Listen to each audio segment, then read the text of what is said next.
Masters in Civil Engineering, and currently I work as a research assistant at Mumbai College of Engineering.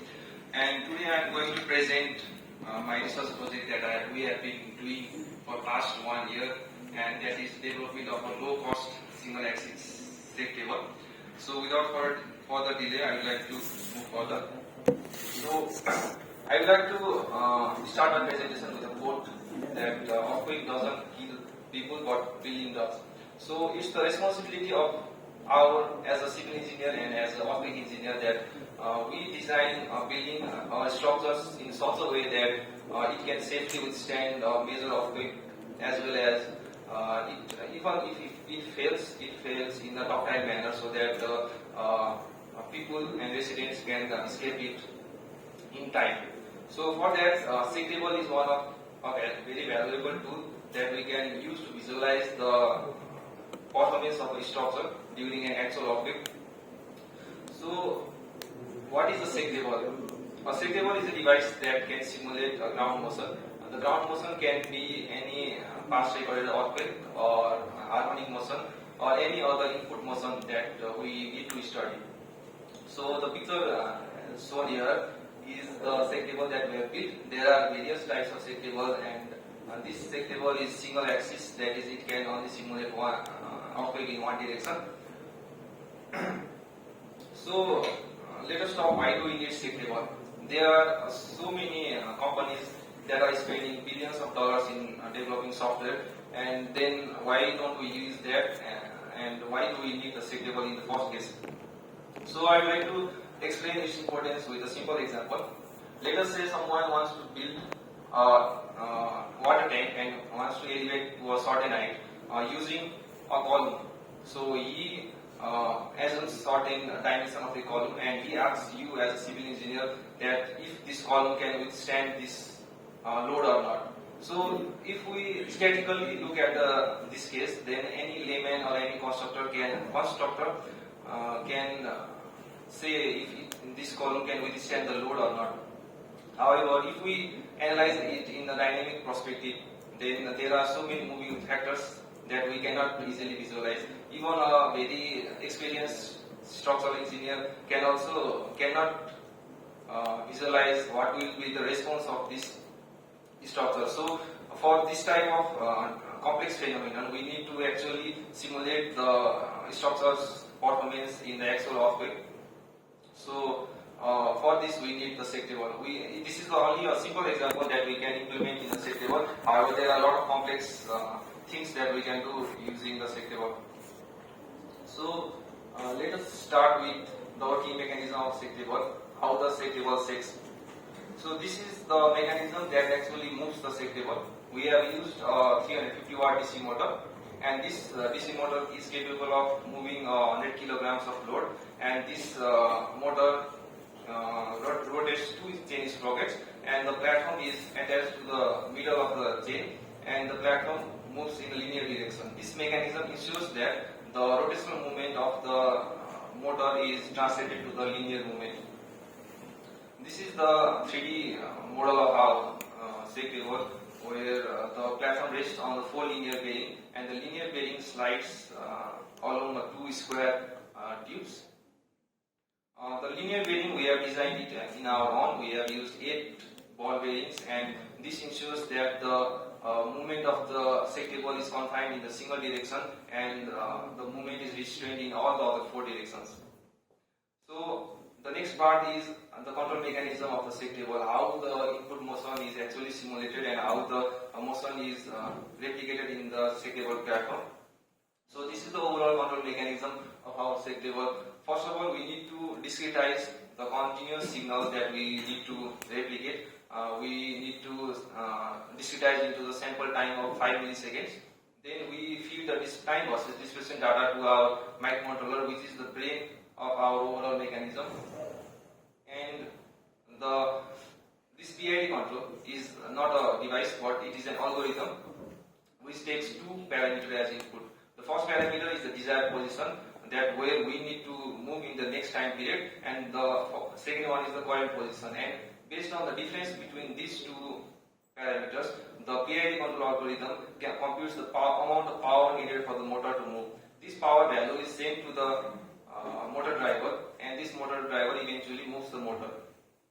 Then when the motor moves, there is another device, that is the encoder, which senses the position of the platform in real time, and this loop is this mechanism is repeated in a loop, and the current position is given by the encoder, and the desired position is given by the time versus displacement data which we have fitted into it, and based on this the to and fro motion of the set table is simulated. In addition to these components, there are three limit switches which ensures that the set table does not go beyond the limit and do not destroy the other components. So apart from this hardware part, we also have developed our own software using Python programming language. This is a very simple user interface which anyone can use. In this interface, we can simulate already recorded stored data that is available in the software, as well as user can feed into it the CSV file in which the user can feed the accession data or the displacement data or the velocity data, and this software automatically converts it into the displacement data. So also we can see the real-time motion of the set table in this software. The blue represents the input of the motion and the orange represents the output of the motion. And finally we can save the data as well. So I would like to demonstrate the working of the set table.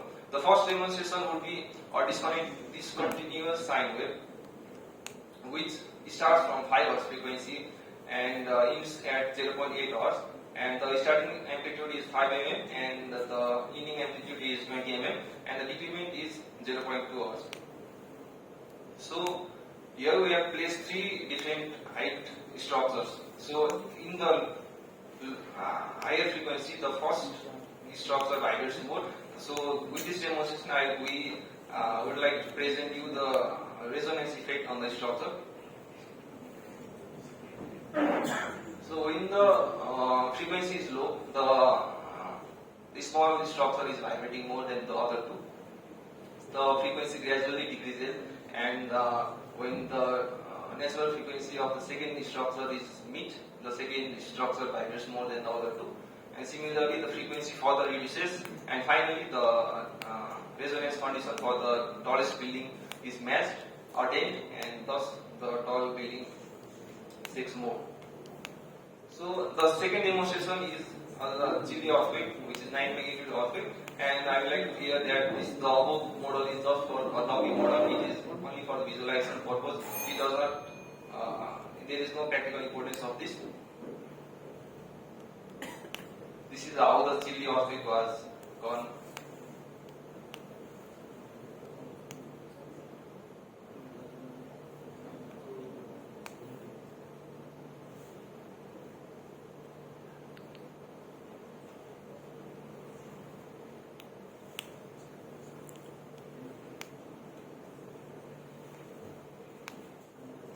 So finally, we will talk about the result. We Fourier transform the time versus displacement data that we obtained from the encoder sensor, and looking at this, we found the bandwidth of the data, and the frequency was perfectly overlapping. However, there was certain error in the amplitude. The error was around the magnitude of 1%. And however, there is another problem that when we look at the higher frequencies, there is certain amount of noise that is around 0.1 mm. This noise is due to the motor that we have used. It is a DC motor that is not quite precise, and also the control mechanism of our is also not precise. So due to which the higher frequency amplitude error is due to the noise that our control system generates. So finally, I would like to conclude this presentation. I would like to say that we successfully developed the single axis set table. We reduced the cost from 25 lakhs to only 2 lakhs, and we developed this all on our own. We fabricated the mechanical parts as well as we developed our own algorithm, and we proudly say that it is made in Nepal.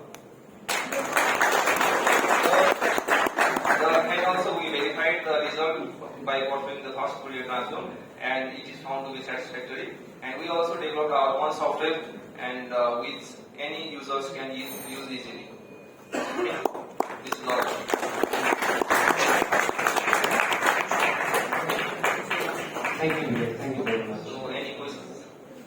named the sector? Have you given the name to the sector? Yeah, actually, we plan to give it to Kendra Bindu. So, Kendra Bindu 1.0. Kendra Bindu 1.0. Okay. First one, sir. Any questions? Wait for the mic, please. जस्तै कि उहाँले city अर्थको भन्नुभयो त्यसै गरी हामीले हरेक अर्थको particular अर्थको पनि हामीले त्यहाँनिर चाहिँ केटाहरू गर्ने कि कस्तो हजुर यस जस्तो भन्दाखेरि जुन हाम्रो यो इन्टरफेस छ यहाँनिर जुन इन्टरफाइलको क्वेसन छ नि तपाईँको आफ्नो सिएसपी डाटा छ जुनसुकै अफिस होस् गोर्खा होस् दिल्ली होस् अथवा जापानको कोबे होस् त्यो सबै कुरा चाहिँ तपाईँ इनपुट गर्न मिल्छ यहाँनिर एज एक्सप्रेसन अथवा भेलोसिटी अथवा डिस्प्लेसमेन्ट अनि त्यो सफ्टवेयरले अटोमेटिक कन्भर्ट गरेर त्यसलाई डिस्प्लेसमेन्टमा कन्भर्ट गर्छ अनि त्यसलाई चाहिँ हामी सिमुलेट गर्न सक्छौँ जुन हामीले डेभलप गरेको सफ्टवेयरमा नै यो हाम्रै सफ्टवेयरमा छ छैन अरू क्वेसन ब्याट्री पछाडि ट्रान्सफर माइक प्लिज यहाँसम्म सुनिँदैन थाहा छ किन त्यो हल्ला गर्दा मात्रै ठुलो आवाज हुन्छ फर्स्टमा चाहिँ तपाईँले देख्नु सर्टिन पेज ल्याएको अन्त तपाईँहरूले फिल गर्नु फ्रिक्वेन्सी तपाईँहरूले फिल गरिरहेको रेस्पोन्स फ्रिक्वेन्सी र रेस्पोन्स चाहिँ मिलिरहेको छ नि फर्स्टमा अनि तपाईँले चिडी अफ्रिको देखाउनु भएको थियो त्यसमा पनि कस्तो खालको हेरिरहेको छ त्यसमा ठ्याक्कै मिलिरहेको छ कि के छ तपाईँले हाई फ्रिक्वेन्सीमा चाहिँ त्यस्तो सेन्सिटिभ भएन हाम्रो भन्नु छ अनि यस्तो जस्तो यसमा हेर्नु सेम यस्तै हो चिली अफ्रिको डाटामा पनि सेम यस्तै कस्तो भन्दाखेरि तपाईँको जुन त्यसको वेभ फर्म जुन छ नि त्यसको सेप चाहिँ प्रिजर्भ भइरहेको छ तर यहाँ के देख्न सकिन्छ भन्दाखेरि टाइम ल्याग्स देख्न सकिन्छ होइन त्यो टाइम ल्याग चिली अफ्रिकामा के हो सेम यही हो तपाईँको सेप देखिरहेको छ तर टाइम ल्याग चाहिँ भइरहेको छ त्यो किन भइरहेको छ भन्दाखेरि चाहिँ जस्तो मैले बोलिरहेको छु होइन मैले बोल्नुमा एउटा टाइम लागिरहेको छ पहिले माइकमा बोल्नुमा टाइम लागिरहेको छ माइकले प्रोसेस गर्छ त्यस पछाडि त्यहाँ पुग्छ स्पिकरले बोल्छ तपाईँ कानले सुन्छ होइन त्यो गर्दासम्म केही टाइम लाग्छ नि सेम यहाँ पनि के हुन्छ भन्दाखेरि तपाईँको हाम्रो त्यो जुन माइक मोडलहरू छ त्यो चाहिँ हामीले एकदम सिम्पल युज गरेको छ भनौँ न ठुलोवाला सेक्टेबलमा 200 किलो हर्सको स्याम्पलिङ रेट हुन्छ भनेदेखि हाम्रो जस्ट 20 किलो हर्स 2 किलो हर्सको छ त्यसले गर्दा के हुन्छ भन्दाखेरि यो रियल टाइममा चाहिँ प्रोसेस हुन सक्दैन अनि त्यसले गर्दाखेरि यो जुन टाइम ल्याग चाहिँ अब्जर्भ गरिरहेको छ तर तपाईँको सेभ चाहिँ प्रिजर्भ भइरहेको छ त्यो डिकोडरको मात्रै इफेक्ट हो कि तपाईँको त्यो बेरिङहरूले गर्दा पनि त्यो चाहिँ कस्तो भन्दाखेरि डिकोडर भन्दा पनि हाम्रो मोटर जुन छ मोटर चाहिँ हामीले डिसी मोटर युज गरेको छौँ त्यो भनेको सबसे सस्तो मोटर पावरफुल मोटर होइन अब हामीले स्टेपर मोटर सरल मोटर युज गर्यो भनेदेखि अझै छिटो रेस्पोन्स दिन सक्थ्यौँ यसको चाहिँ लिनियर रेस्पोन्स हुँदैन क्या त्यसले गर्दाखेरि त्यो ल्याग हुने कारण एउटा मोटरले गर्दाखेरि अरू भनेको मेकानिकल इम्प्रिसिजन पनि छ हाम्रो अनि कन्ट्रोल अल्गोरिदममा जुन प्रोसेसिङ पावर लिमिटेसन छँदैछ मेन रिजन भनेको मोटर हाम्रो चाहिँ स्टेपर मोटर छैन डिसी मोटर छ डिसी मोटर हामीले पिआइडी कन्ट्रोल युज गरेको छौँ त्यसले गर्दा कस्ट चाहिँ रिड्युस भयो र के एमाउन्टको इम्प्रिसिजन चाहिँ हाम्रो रिमेनिङ नै गर्छ जस्तो अरू म्यानुअल डेटा सिम्पल हाल्नु मोसन बाहेक अरू मोसनहरू पनि डेटा चाहिँ प्रिजर्भ भएको छ तपाईँको त्यो सर्टिन टाइम ल्याग मात्रै हो हजुर होपफुली टु पनि हो ठिक होला चिराग सुनिन्छ त पछाडि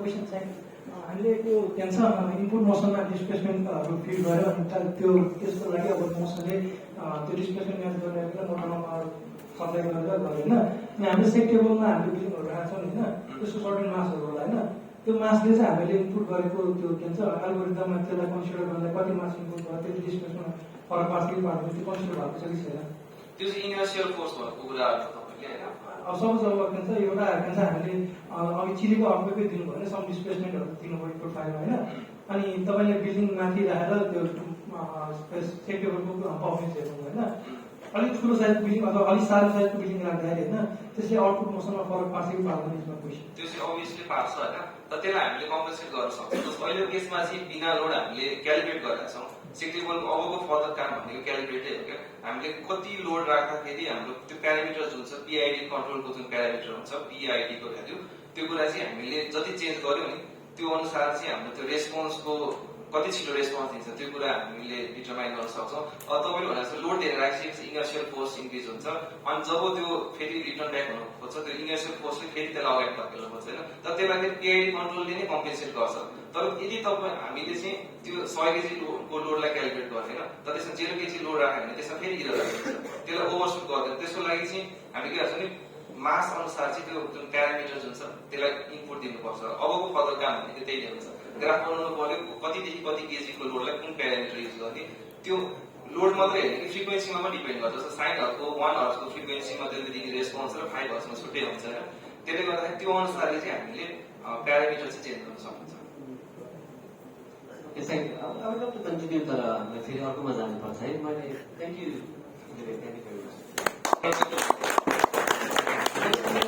Case study of post-earthquake research and